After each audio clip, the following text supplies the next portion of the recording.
Alrighty, so this is going to be my review for both Season 1 and Season 2 of the Netflix animated series, Transformers, as it says in the thumbnail.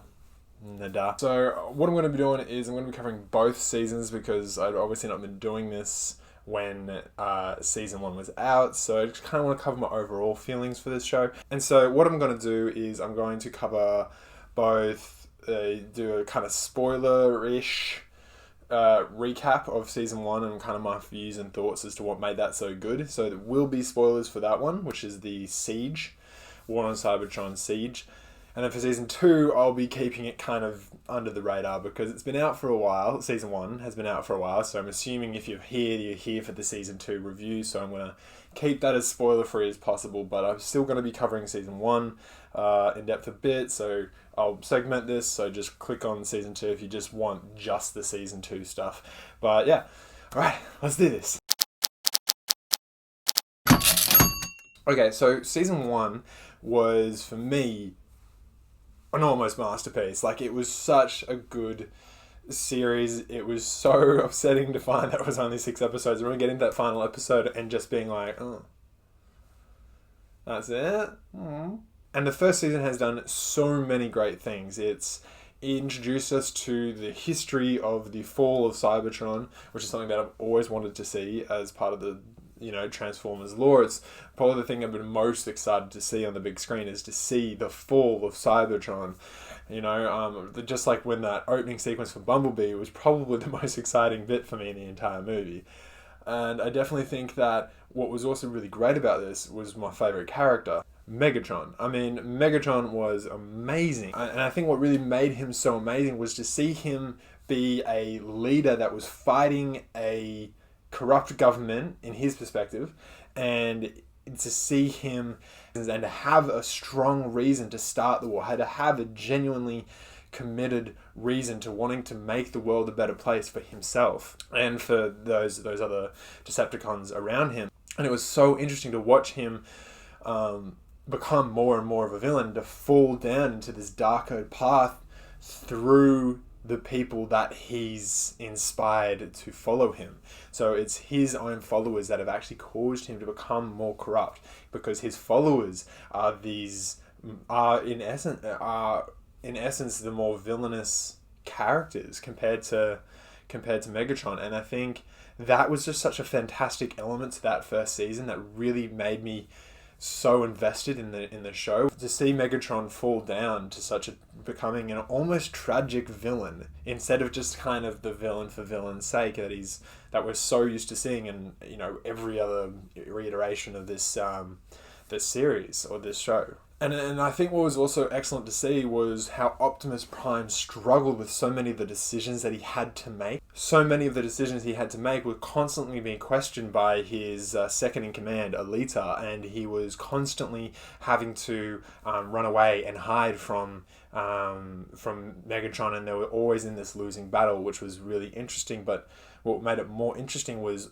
how the decisions weighed on Optimus and how he felt so in question with his own leadership as well, and that was just such a fantastic element to the whole series. I think Bumblebee becoming the librarian, I can't remember, it's been a while since I've seen it, but from memory, watching Bumblebee become the keeper of the history and then to have him lose that as well was such a fantastic element to the story, because it just showed you the impact that this war is having on their entire species. Because it just shows you the impact that it's having on the entire species as well. And then to have Megatron have to, forfeit his people or his planet in order to keep his race alive as well. It's really showing Optimus as not just this noble kind of Captain America-esque hero. He has a lot of weight to his decisions, and he himself is being torn between making these tough, unethical choices, having to in this time where he needs to put his ability to survive as a priority in order to keep the war, in order to keep his race alive and to prevent the Decepticons from winning. And I think watching that struggle and conflict within Optimus is just such a fantastic element to this story as well. I'm a bit confused why Hot Rod isn't in this, because I think from memory Hot Rod is actually a more central character in the original one, at least. He becomes a Prime eventually, but kind of felt like they were going to do that with Bumblebee, but I don't know now. And it's a really great story. I really think that if you were to watch season 1, you'd have a great time as well. Absolutely. Without a shadow of a doubt, you're going to love season 1. Season 2, we get to see Optimus still struggling with a lot of the decisions he has to make. He doesn't have Alita there, because at the end of season 1, there's that split between Alita staying on the planet and a group of Autobots staying on the planet to keep the rebellion alive there, and then Optimus going to find the Allspark. But and that's where season 2 starts. So season 2 starts with him in search for it, and Alita and the group that are there still trying to survive on Cybertron. I know my law. Anyway, so season 2, we get to see Optimus, chasing after the Allspark and their struggle with doing that as well. We are introduced to a broader lore. It expands upon what we've already learned in season 1, and it does so in a very interesting and thought out way. I do feel that we lose that conflict with Megatron, though. He is now kind of being just a villain. Like, he's had his moment to fall, and now he has fallen, and now we're watching him at, his most villainy, but we're watching him grow in power as well. And we're watching Optimus kind of struggle with the conflict of having to do the more unethical, necessary things in order to win and survive this war. And these are things that he doesn't want to do. There was a touch on the relationship, on the history of the relationship between Megatron and Optimus, which wasn't as well, I guess you could say. It wasn't really looked into as much as I hoped it would be. I hoped it would be continuing our understanding of Optimus and Megatron's relationship. They do get a couple of moments when we have just those two on the scene, and they're having to talk it out and having to kind of, come to terms with everything. There's a moment when they all have to kind of work together for a split second, and the justification behind that's pretty strong, I would say. I think they do a really great job there, and I think that overall I think that they've really pushed the story forward. But it does kind of feel more or less now that it's kind of like, here's the good guys, here's the bad guys, and that moral greyness is kind of dispersing a bit. Megatron's kind of reluctance has gone now, and so we definitely get to see these characters kind of falling into where we know them to be from like other movies and shows. What else did I really like about this? I really liked how it expanded on the lore. I think that's my favorite thing about this season. It really kind of delved a bit deeper into it. We are introduced to a few characters kind of last minute, and I do think that Alita doesn't get to kind of... I say Alita, when I say Alita, I mean Alita and the group that are still on Cybertron.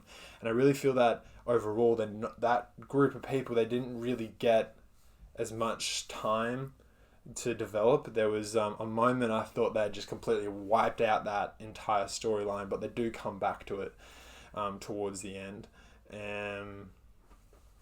And I just kind of felt that they just kind of dismissed that whole side of the story. I think that they ended up focusing so much on Optimus and Megatron, which is great, but at the cost of having to kind of spend less time focusing on the group that is still on Cybertron.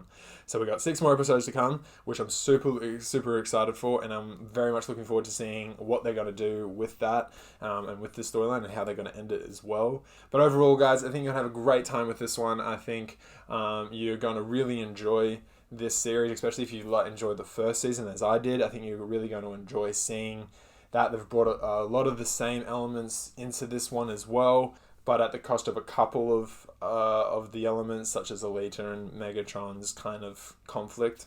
They did have him kind of in a bit of conflict at the start of the season, but then obviously, I think it was by episode 2, if not halfway through episode 1, he was just like, screw it, let's be a villain.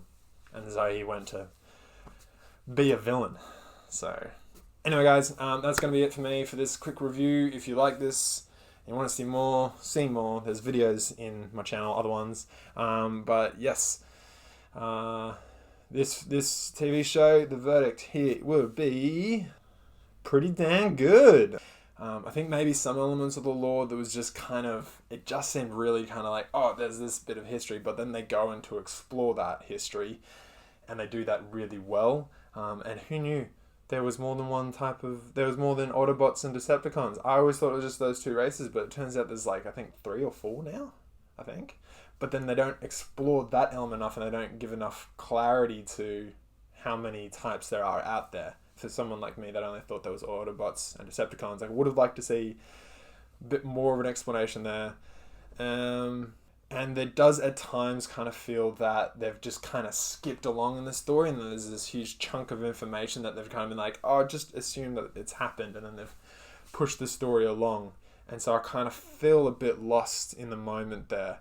Alright, that's it for me, guys. I hope you enjoyed that video. Have fun, guys. Take care. Oh, and on Friday, I'm going to be releasing my deep dive into Soul, where we kind of break it down on more writer's perspective of the story and what made it so successful. Alright, guys. Take care.